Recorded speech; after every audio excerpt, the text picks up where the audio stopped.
Buying bulk. It's a question a lot of people have. A lot of newer players like to get bulk, and there's nothing wrong with that. For instance, I'm not a big booster pack cracker. I know a lot of people are, and there's nothing wrong with that. Of course, the mystery behind booster packs is always exciting. So when you have a store, whether locally or just somewhere in your region that you don't mind driving to, wouldn't usually recommend getting these online. For some reason, it's more fun to build up a relationship with store owner that does this. It's usually fun to try to get one every now and then to see what you get. So obviously, this is the $5 MTG Crab Box. 800 count. So it comes with a free storage box, which you can't go wrong, I guess. Those are usually about $1 to $2 in my neck of the woods. So for the video, really, I just kind of want to crack it open and treat it like a big booster pack and see if anything good comes in it. So I wish I could go through an older one I got from this same store. It had a lot of older vintage legacy cards in it that maybe not playables, but from that era. And I gotta tell you, I got a Brett Sealer's Crypt, which blew my mind. It's actually a card that I was going to buy at that store from a binder and then decided not to. It made the cut at the last second because I ended up finding something better that I really wanted for a deck that I was actually building instead of Brett Sealer's Crypt, which is one I just sort of wanted because I like the card and the effect. And I have a Nekusar deck that I think it'd be good in. But it looks like he's wizened up a little bit on his bulk since then and redone some things, so I doubt I'm going to get anything quite as good. Unfortunately for this one, you have to excuse the dirty kitchen knife here to cut it open.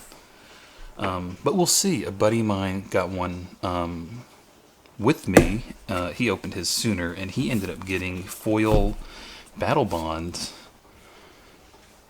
partner commanders, the black and white one. I forget their names already. Krav or something. I'm not really good with the Battle Bond stuff. I didn't play a whole lot of it.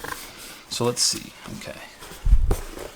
So right off the bat, yes, this is definitely a lot of newer cards than were in the one I got before, which is a little bit sad, but what can you do?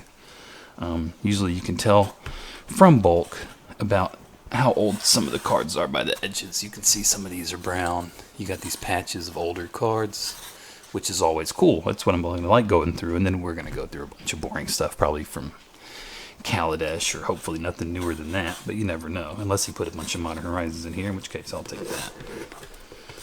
So, why do I buy bulk? I don't really buy a lot of bulk. I don't like the storage behind it. I think it's really boring to have to buy a bunch of it. But I do like going through it. I'm a big fan of going through bulk, whether or not it's like this in boxes that you buy, or whether it's through even just going through at stores. I found a lot of good stuff over the years. Pauper staples that have gone up in price in bulk bins over the years, and have quite a collection of it. We'll probably go through it one day if I get really bored. It's always nice to find a hair in there. Let's get rid of that. So let's just start going through it. I picked this one because this is all newer cards by the looks of it. There might be an older card in here too, but we'll see. But he definitely got his money back, the guy I was talking about. He got his money back very well. Because those two cards alone were the pre-release promos. They were about $18, and he found a couple other like pauper stuff. So they're not great. You can see here there's a lot of the same cards, and there's nothing wrong with that. So far, nothing good. But I'm going to go through these a little bit quickly. I'm fairly fast when it comes to going through bulk. Now, I may miss something occasionally. Psychic Symbiont, I'm not sure what those are. I'm sure it's nothing expensive. It is an uncommon from a very modern set, unfortunately. So we'll just keep scooting through. Now, one reason I like, oh nice, bunch of tap lands. Those are always fun. Looks like we're going to continue that trend here in just a second, as a matter of fact, because I see more right here. So, buying bulk. It's never really a big risk. I mean, when you get it for $5 for 800, that's about bulk pricing. So I don't think you're... Ooh, Evolving Wilds. Can never go wrong with Evolving Wilds. Anyway, with bulk pricing, you essentially will get your money back, if that makes sense. Lots of dual cards here. Double cards. Oh, my buddy also pulled like 7 Bantu's Monuments. I wouldn't mind finding that. But, there you go. Something you can use in Pauper. But, as long as you're paying bulk price or close to it, then it's fine. Hazard's Monuments, those are always nice. Kefnet's Monuments, okay, check it out. We're getting some decent stuff. It's just stuff you would find in a 3 for $1 binder at most stores, if your store has that. But I'll take anything I can get. After all, we're just trying to really break even here. Anything more than that, you're just paying for the fun of it. So, Let's keep going. We're going to hit some brown cards this time, which is always good. That's exactly what we want. Oh, I like seeing anything from these sets, because a lot of the times these sets are... oh, apparently that's it, so that sucks. But we'll get to that later. But as long as you're paying bulk pricing for it... sorry, I'm getting off topic here. As long as you're paying bulk pricing for it, then the main thing is you want to get it for pretty cheap. Try to get your money back. If you have a chance to explore it, we'll check that one out later.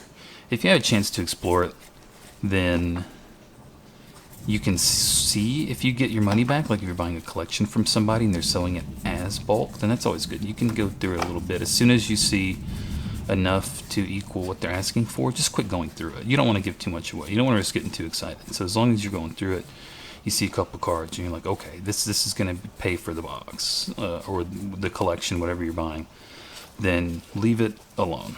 Diabolic Vision, we'll check that one out too. Anything that's blue-black could be good. Let's do Ice Age. Yeah, I've never heard of that card, so it's not worth anything, but we'll still check it out just to see what we get. It actually looks something that might be playable in some budget commander deck, so those are always going to be popular. If you're wondering, hey, what do you do with all these cards when you're done with them? Man, so there's a lot of different things you can do. The most helpful thing I found is just make them available to people that maybe don't have a very large collection of cards. And then in doing that, you can just sort of let people know, hey, if you're looking for something, some random, common, uncommon, whatever it is, then just let me know. There's a good, pretty decent chance I may have it laying around. And then whether you want to sell it or make it free to them, that's completely up to you. Let me go through these already. We absolutely went through these already. There's nothing there. So just make it available. But yeah, buy your bulk at bulk pricing. Don't. Rights of refusal. I like those. That's pretty good. So don't let one of the worst counter spells ever printed. Words of Wisdom. Getting some older cards. See, I said we'd start getting some brown cards, but stick to bulk pricing. Usually around. Some people do a quarter, an inch if they're buying from you. Some people do $3 per thousand cards. Usually it's $4 to $5 per thousand cards. So technically, I bought these outside of bulk pricing. That's fine. I'm not super picky when it comes to buying stuff. I usually am if I'm buying specific cards. I will do everything in my power to get a discount. I'll haggle. I'll cry and pout until I finally get the price I want, especially if it's a more expensive card. Never pay sticker price for an expensive card. I actually gave up my chance to get pretty decent... hey, old Gaspard. Love that card. I gave up my chance to get a Library of Alexandria not that long ago because I just did not like the fact the guy would not consider it damaged, even though it looked like someone had written on it in pen. But with a piece of paper between it and the card, obviously. Hey, a bunch of a Giants Pridemate. You know what? You can't go wrong with a bunch of a Giants Pridemates. That's always a fun card. It's usable in a lot of different formats, or at least it was. Probably not anymore. Now it's not. Well, it isn't standard. White Weenie's just not doing too well at time of recording. Who knows? Somebody may come and break that chain in the new set when it comes out. So, okay, we're getting into some decent stuff. I would love to find a Fateful Push, even though I've already got a bunch of those laying around. So let's see if we find anything decent. And, you know, people love the deserts. I didn't play a whole lot of this standard when it was out. I really didn't play much of this at all. I wasn't the biggest fan of Hour and Amonkhet, even though there's really nothing wrong with either one, especially looking back on it now. I think it was probably quite a bit better than I thought. Evankar's Justice, you know what, I don't think this is worth anything, but I'll double check, only because I'm pretty sure I've seen that in a couple binders before, but I could be wrong. Let's start playing he, she, lives, yeah. And that's a pretty bad card, and I'm sure it's terrible. We can pull it out, but probably not even going to bother at this point. I know it's not worth anything. So I may get some of these wrong. I may pull apart cards, I may pull side cards that you're like, oh, why would you do that? This thing is, it's terrible. I have no clue why you're pulling that apart. Spy Network's always fun. It's not worth anything, but it's always a neat card to have laying around. If you're an older card fan, you know, look at the top card of target player's hand. top card of that player's library and any face-down creatures he or she controls. So we've seen a little bit of an uptick with this sort of product after the newest Commander set came out. There's a lot of morph cards now. But odd card to put in your Commander deck typically. So we're still going. We're not really finding much here, unfortunately. I'm really hoping to see something a little bit more exciting as we go. Good cow. Wait, let's begin standard for a second. Oh, abstruse interference. Too many of these. Okay, we're moving on. Looks like we're already on to different set of stuff. Also, I'm putting the old cards off camera, so I apologize. That bothers some of you guys. And ladies, I guess. So, Spellkeeper Weird. Got a bunch of those. Thunder Drakes. Okay, got a bunch of these. I don't like being in War of the Spark territory. That's way too new for me to like. And there's really nothing in War of the Spark that's going to be worth anything at the common, uncommon level. Okay. Skimmer. Not worth anything. But it's from a set I like to see in these types of boxes.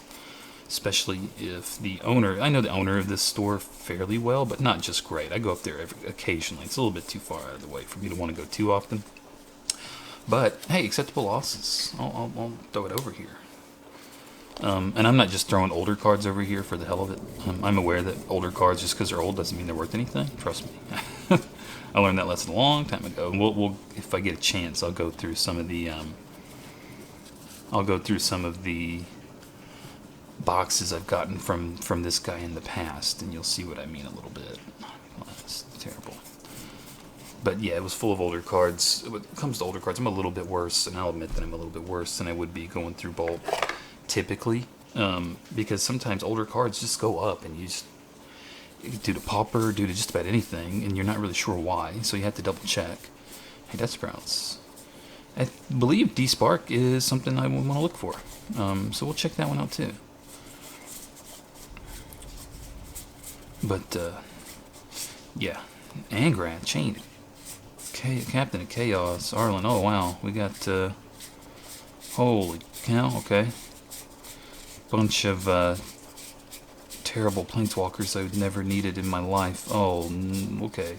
Oh, look at that, guys. Check it out. Not worth a whole lot, but I'll take as many as I can get. If only there were multiples of that, huh? I got 5 of everyone else. Why can't I get 5 of her? Okay, well, it looks like the Planeswalker Club is still going. But hey, getting the Part of the Veils is great. It's not worth a whole lot, like I said. It's just a couple bucks, maybe 3 now, due to... oh, wait a minute. I missed Dovin's Veto. I believe Dovin's Veto is about $1 as well. How did I miss that? We'll just have to figure out what these are worth. Probably nothing, if I had to guess. So judging where those are at, let's see if we have any more Planeswalkers. No, it looks like we're out of those. I just happened to pick them all up in one go. I can't believe it. We'll throw that on the steady aim pile, because it sure is a pile.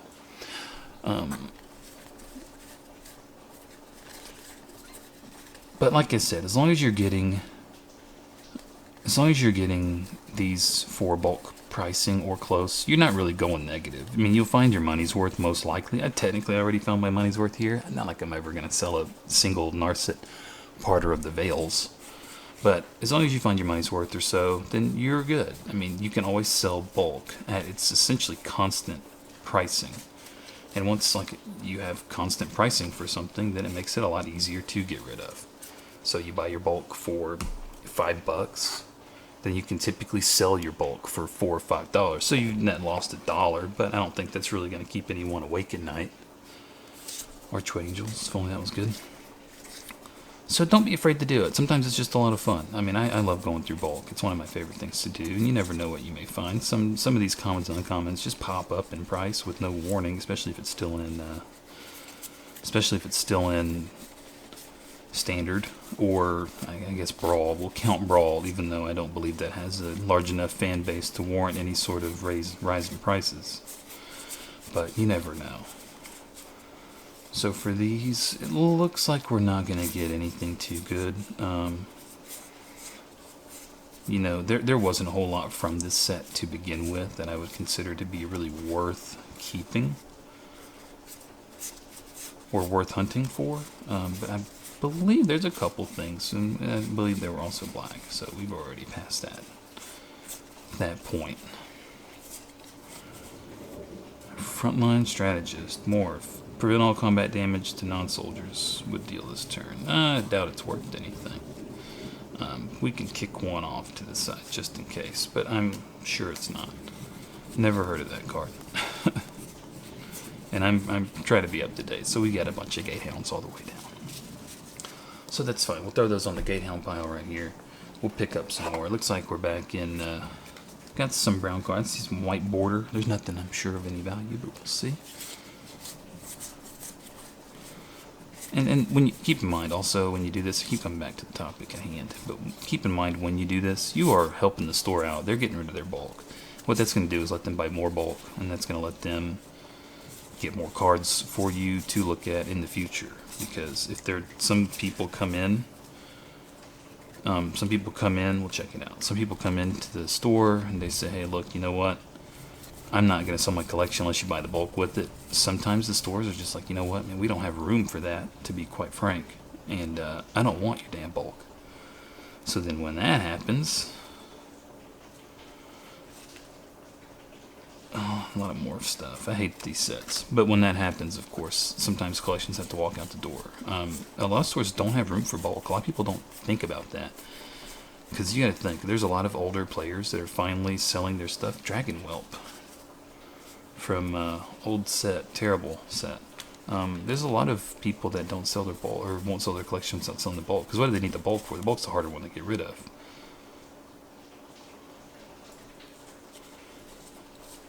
I'm pretty sure it's not worth anything. Now, if we saw a Dwarven Recruiter, that'd be a little bit better, but I don't think that's going to happen. Oh, it might. Hold on. Dwarven Recruiter's not worth much, about $1 a piece or something like that. But I lost my train of thought, of course, which is wont to happen. What's this? Blaring Recruiter, pair with Blaring Captain. Maybe we'll keep that off to the side in case I got Blaring Captain. But all these guys don't want bulk. Store owners don't want it. They buy it because it's a part of the deal most of the time. I've never really seen a company or a store buy bulk because they wanted it. And there's nothing wrong with that. I don't blame people for not wanting bulk. It's not very common that people do, quite frankly. Now, people like me may want it occasionally. Hey, Naturalize. People like me may want it occasionally just for something to do in the morning when they wake up, like right now, and to share with people and see what we get. But for the most part, it's not worth it. But at the same time, you're not really netting anything unless you get something that is true bulk. So know your store owner, the person selling you the bulk. And if they're like, look, man, I filtered through it. There's nothing in here. Trust me. I mean, it's not worth buying. He just told you it's not worth buying, pretty much. So I would not get it. With this guy, I bought some from him in the past that had really awesome stuff in it. A bunch of these, yeah. That had some really awesome stuff in it. So I decided to roll the dice again. It looks like he's filtered it since then, and maybe seeded it with a couple things like this to sort of make it a little bit more appealing. But at the same time, I really don't mind it. I have a ton of these now, and these are not worth anything. But I'm glad he snuck in the one Narset at least, if he did sneak it in. So we have one pile left. I see some curling. It's probably reminiscent of foils. We'll see if we have the other half of this guy here. Probably not, but let's find out. So the last time I got one of his boxes, and like I said, I'll try to go through it a little bit, even though I've already torn it apart and taken the good stuff out. I could probably still have it laying around somewhere separately from the rest of the collection, because it's a lot. But it had Artifact Lands, it had Elves of Deep Shadow, which is not a card worth a lot, by the way. A lot of people think it's worth about $1, but it's not. It had a lot of stuff that I like, though. It's always good to have Elves of Deep Shadow. There's always someone looking for an Elves of Deep Shadow. If you just show them the card, people are going to be looking for it. So it's good to have laying around. People like that sort of card, and they like having it. Wildfire Eternal. Oh no, here's where we get into the bulk foils. Hopefully one of these is going to be worth something. I doubt it. Wildfire Eternal is definitely not. Stasis Snare. I like the card, and I mean, hey, if it's worth anything, then I'll be rich, right? So I'll go through it. I mean, it's essentially an O-ring with flash and a harder casting cost. Blight Herder. I do not recall ever having heard of this card before. I didn't play a lot, so we'll check that out. Okay, we're getting into a lot of stuff here. Look at all these Angels of Deliverance. Yikes. Okay. I did get the Blaring Captain. Check that out. Angel Deliverance is not worth anything. It's maybe worth these foils, these pre-release foils are maybe worth about 60 cents each, 40 cents each. It's nothing. No one's ever looking for it. If you read the card, there's a reason no one ever looks for these. It's an 8 mana 6/6 flyer, but then you get to exile stuff, but you got to be able to cast it. And 8 mana, it's not really castable in my opinion. Identity Thief's also not worth much. I like the idea of when it's you can exile other stuff, and if you do, it becomes a copy of it. I mean, anytime you can steal or make clones, clone decks are always going to like that. I don't think it's worth anything, probably around 60 cents as well. Zahid Genie the Lamp. People told me this card got really popular in Commander. I have no idea why.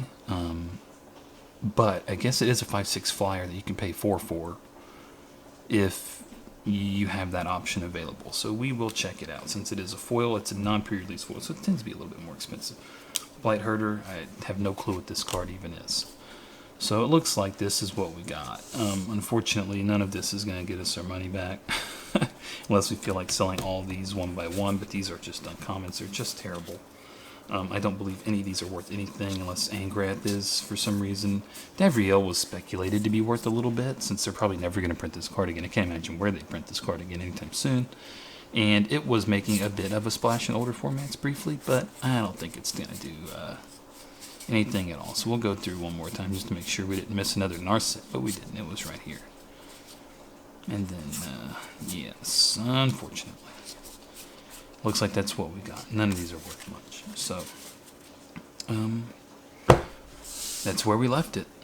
So, like I said, now I'm left with all this to go through, price out some of these things, even though it's probably not even worth my time to do so. And then I'll let you know in the description if anything cool popped up. But hey, I always like having those. People love having these Narsets. So I guess I'll take that as the victory for the box, unless these two end up being expensive, but they're not. Spoiler alert.